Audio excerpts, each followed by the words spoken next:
All right, let's just jump right in. We are standing on the edge of what is probably the single biggest economic shift in all of human history, and it's all being driven by artificial intelligence. This isn't just about cool new gadgets. It's a revolution that's going to fundamentally change what it means to work, to earn a living, and to own anything. So, what does this future actually look like, and who gets to own it? And look, this is not some far off sci fi fantasy. That quote, it comes directly from the CEO of Anthropic, one of the biggest AI labs on the planet. He's not just guessing here, he is sending up a flare. The speed and the sheer scale of this change are like nothing we've ever seen before, and it is happening right now. To really put this into perspective, experts are predicting this tech revolution will have 100 times the impact of the Industrial Revolution. Let that sink in. 100 times. The event that completely reshaped our modern world is about to be dwarfed by what's coming our way. So, this brings up a huge question, one that goes way beyond just economics. If AI can do most jobs better, faster, and cheaper than we can, what happens to us? I mean, this isn't just about losing jobs, it's a challenge to the entire structure of our society. So in this explainer, we're going to break it all down. First, we'll look at the sheer scale of this automation tsunami. Then, we'll get into why our whole system is at risk.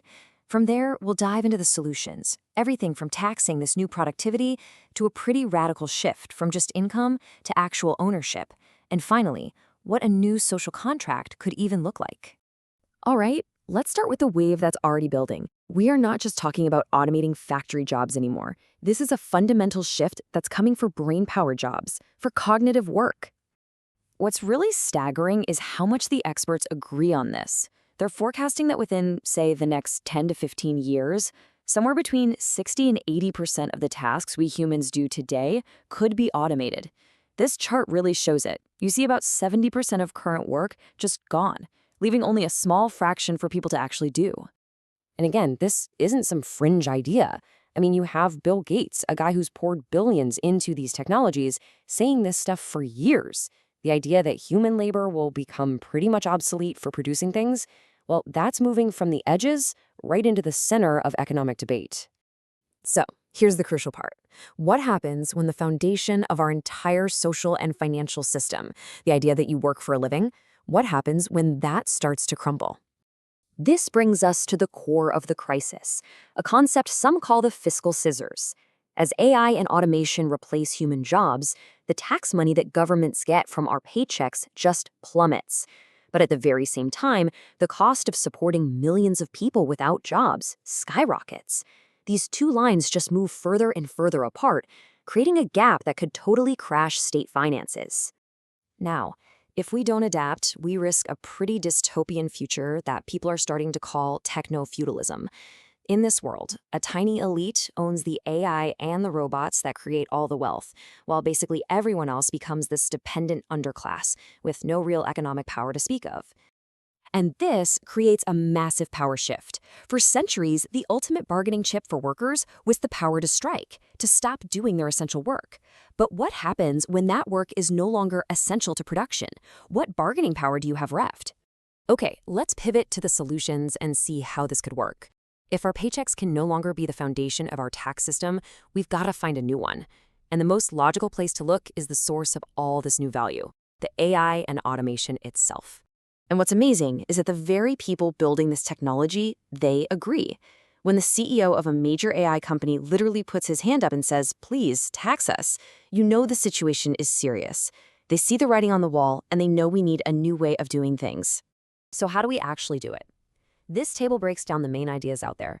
You've got a direct robot tax, which sounds great, but then you have to define what a robot is, which is tricky.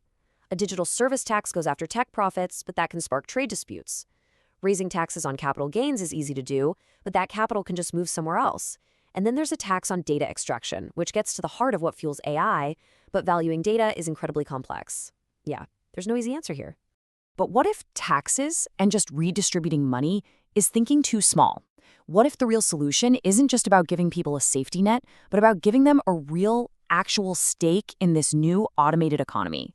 And this is where we see the huge difference between universal basic income, UBI, and something called universal basic capital, or UBC. UBI is a floor. It's a safety net of regular cash payments. UBC, though, is totally different. It's about giving everyone a piece of the engine, a stake in the actual assets that are making all the money.